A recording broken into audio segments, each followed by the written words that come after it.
அனைவருக்கும் வணக்கம். நான் உங்கள் 5ஆம் தலைமுறை ஜோதிடர் ராம்குமார் ராஜேந்திரன். நம்ம இன்னைக்கு பார்க்க போகிற தலைப்பு மகர ராசி அன்பர்களுக்கு உங்களுடைய ராசிக்கு 9ஆம் வீடான கன்னி ராசியில் புதன் மற்றும் சூரியன் ஆகிய 2 கிரகங்களுடைய சேர்க்கை. கன்னி மாதத்தில் இணையக்கூடிய இந்த சூரியன் மற்றும் புதன் ஆகிய 2 கிரகங்களுடைய சேர்க்கை புதன் ஆதித்ய யோகம் என்று அழைக்கக்கூடியதுங்க. செப்டம்பர் மாதம் 17ஆம் தேதி முதல் அக்டோபர் மாதம் 2ஆம் தேதி வரை நடைபெறவிருக்கு. இந்த புதன் ஆதித்ய யோக காலகட்டங்களில் மகர ராசி அன்பர்களுக்கு தங்களுடைய வாழ்க்கையில் எந்த விதமான அற்புதங்கள் மற்றும் சிறப்புகளை கொடுக்க போகுது அப்படிங்கிறத இந்த காணொலியில் தெளிவாகவும் துல்லியமாகவும் பார்க்கலாங்க. நம்ம சேனலை ஃபஸ்ட் டைம் பார்க்குறவங்க வந்து சப்ஸ்கிரைப் பண்ணிக்கோங்க. பெல் பட்டனை கிளிக் பண்ணி ஆல் அப்படிங்கிற ஆப்ஷன் கொடுத்துக்கோங்க. சனி பகவானை அதிபதியாக கொண்ட மகர ராசி அன்பர்கள் தைரியசாலிகள், துணிச்சல் மிக்கவர்கள்.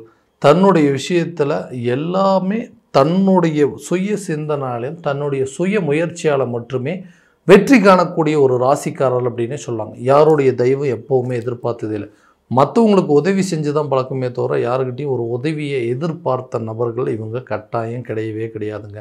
கடந்த சில காலகட்டங்களில் சனி 7.5 சனியோட ஆதிக்கத்தில் நிறைய இழப்புகளையும் நஷ்டங்களையும் மனவேதனைகளையும் வருத்தங்களையும் சந்தித்த உங்களுக்கு இந்த வரக்கூடிய புதன் ஆதித்ய யோக காலகட்டங்களில் நிறைய அதிர்ஷ்டகரமான சூழல் அப்படிங்கிறது ஏற்பட போகுதுங்க.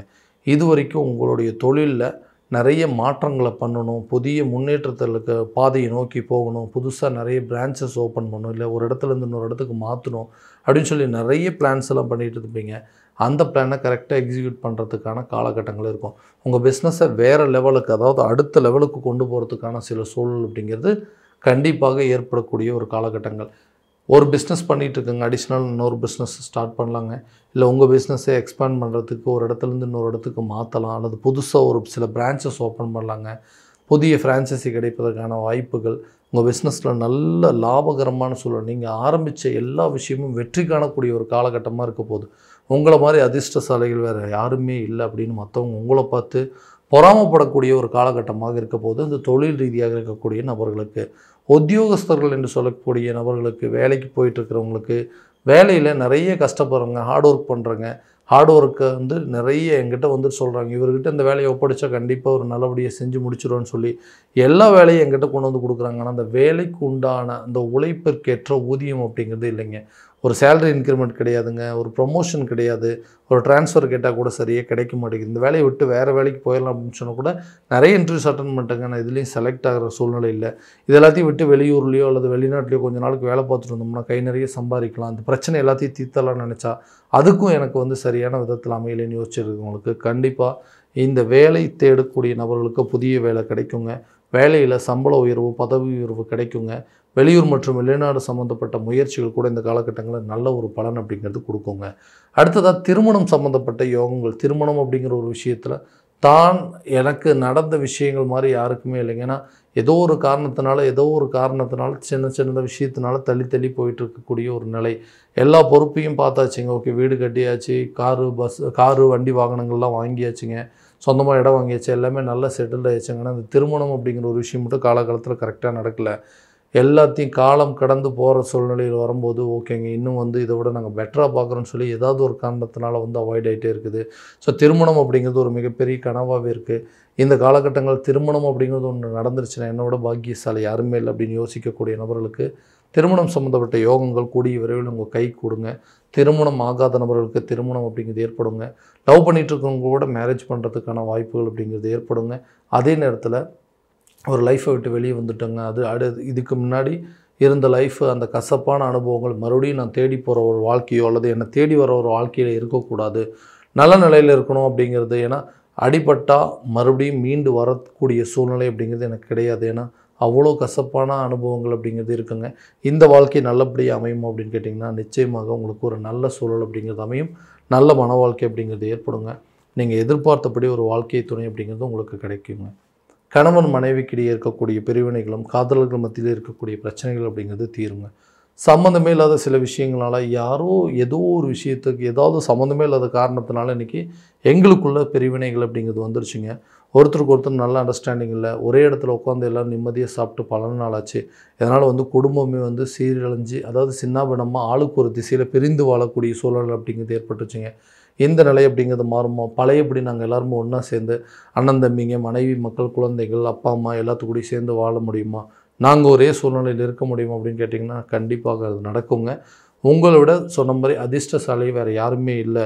பரவாயில்ல, நல்ல குடும்பம், அன்பான மனைவி, குழந்தைகள் எல்லாமே அமைஞ்சிருக்கு.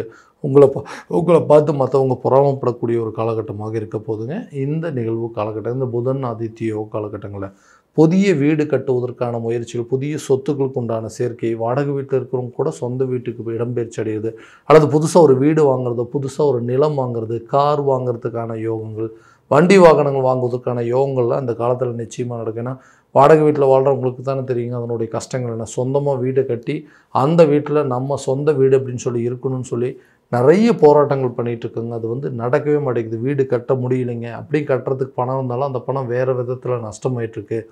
நிறைய விரயங்களாயிட்ருக்கு. அந்த பணம் வந்து நிறைய இழந்துட்டுங்க. ஒருத்தர் கேட்டார் அப்படின்னு சொல்லி உதவி பண்ண அந்த பணம் அத்தோடு போயிடுச்சுங்க. இந்த மாதிரி நிறைய நஷ்டங்களை சந்திச்சிட்டேன். இன்றைக்கி அதை சரி பண்ணுறதுக்கு போராடிட்டுருக்குன்னா போராட்டங்கள், உதவி கேட்கக்கூடிய இடத்துல உதவிகள் கிடைக்கும். பணம் கேட்குற இடத்துல உங்களுக்கு நிச்சயமாக பணம் கிடைக்கக்கூடிய சூழல் ஏற்படுங்க. லோன் அப்ளை பண்ணிங்கன்னா கூட அந்த லோன் கண்டிப்பாக இந்த நேரத்தில் கிடைக்கும். பூர்வீக சொத்துக்களை விற்பனை செஞ்சு அதில் வரக்கூடிய தொகைக்கு கூட உங்களுக்கு வீடு கட்டுறதுக்கோ வண்டி வாகனம் வாங்குறதுக்கும் இந்த நேரத்தில் அது ஒரு மிகப்பெரிய உதவியாக இருக்க போகுதுங்க. அடுத்தது குழந்தைகளுடைய கல்வி சம்மந்தப்பட்ட விவரங்கள். கரெக்டாக படித்து முடிச்சிட்டார் அப்படின்னா அவங்கள நல்ல லைஃப் செட்டில் ஆயிருங்க. ஏன்னா கல்வி அப்படிங்கிறது பெரிய குழப்பத்திலே இருந்துகிட்ருக்கு. ஏன்னா சரியாக விதத்தில் படிக்க மாட்டேங்கிறாங்க, சரியான விதத்தில் வந்து ஒரு இன்ட்ரெஸ்ட் காட்ட மாட்டேங்கிறாங்க, ஞாபக மறதி ஜாஸ்தியாகிட்டே இருக்குதுங்க, கல்வியில் நாட்டமே இல்லாமல் இருக்குது.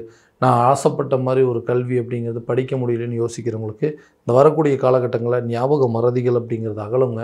தான் விருப்பப்பட்ட துறையை தேர்வு செய்வதற்கான வாய்ப்புகள், கல்வியில் நல்ல ஒரு முன்னேற்றம் அப்படிங்கிறதும், கல்வியில் இதுவரை இருந்தும் அந்த வீண் விரயங்கள் அப்படிங்கிறதெல்லாம் கட்டாயமாக குறையக்கூடிய ஒரு காலகட்டமாக இருக்க போது. ஆரோக்கியத்தில் கண்டிப்பாக கவனம் செலுத்தணுங்க. ஆரோக்கிய ரீதியாக இதுவரை இருந்த அந்த பிரச்சனைகள் அப்படிங்கிறது உங்களுக்கு விட்டு தீரப்போகுது. ஹெல்த்தில் இது வரைக்கும் என்னென்ன விஷயங்கள் ட்ரீட்மெண்ட் எடுத்தீங்களோ அந்த ட்ரீட்மெண்ட்டை மாற்றுறதுக்கான சூழல் அப்படிங்கிறதெல்லாம் நிறைய இருக்க போதுங்க. ஆரோக்கியத்தில் இதுவரை இருந்து வந்த சில பிரச்சனைகள் அப்படிங்கிறது அதற்குண்டானபடி வைத்தியம் செய்வதற்கான சில சூழல் அப்படிங்கிறது ஏற்படுங்க. ஏன்னா நிறைய விஷயங்கள் உங்களுக்குள்ள ஒரு சில தொந்தரவுகள் இருந்துகிட்டே இருக்குது. அதுக்கு என்ன தீர்வுகள் அப்படிங்கிறது தெரியாமல் ரொம்ப நாளாக அதை அப்படியே விட்டுருப்பீங்க. இந்த காலகட்டங்களில் அது என்ன பிரச்சனை அப்படிங்கிறத தெரிஞ்சுட்டு அதற்குண்டான சில வைத்தியங்கள் எடுப்பதற்கான சூழல் அப்படிங்கிறது கண்டிப்பாக ஏற்படுங்க. இது வரைக்கும் நம்ம பார்த்ததெல்லாம் கோட்சார ரீதியான பலன்கள் மட்டும்தாங்க. இந்த பலன்கள் அனைத்தும் உங்களுக்கு நடக்குமா அப்படின்னா உங்களுடைய சுய ஜாதகத்தை முழுமையாக தெரிஞ்சுக்கிட்டு அதற்குண்டானபடி முயற்சிகள் எடுக்கும்போது வாழ்க்கையில் எல்லா விதமான வெற்றிகள் அப்படிங்கிறது உங்களுக்கு கண்டிப்பாக கிடைக்குங்க. உங்கள் ஜாதகத்தை எங்கிட்ட பார்க்கணும்னு விருப்பப்பட்டீங்கன்னா கீழே தெரிகிற நம்பருக்கு காண்டாக்ட் பண்ணி அப்பாயின்மெண்ட் ஃபிக்ஸ் பண்ணிக்கோங்க. அப்படி இல்லையா உங்களோட ஜாதகத்தை வாட்ஸ்அப் மூலமாக அனுப்பிச்சி வச்சிங்க அப்படின்னா தெளிவாக கணிச்சு துல்லியமாக பலன்கள் உங்களுக்கு தெரியப்படுத்தப்படும். மீண்டும் அடுத்த காணொளியில் உங்களை சந்திக்கும் வரை உங்களிடமிருந்து விடைபெறுவது உங்கள் ராம்குமார் ராஜேந்திரன். நன்றி.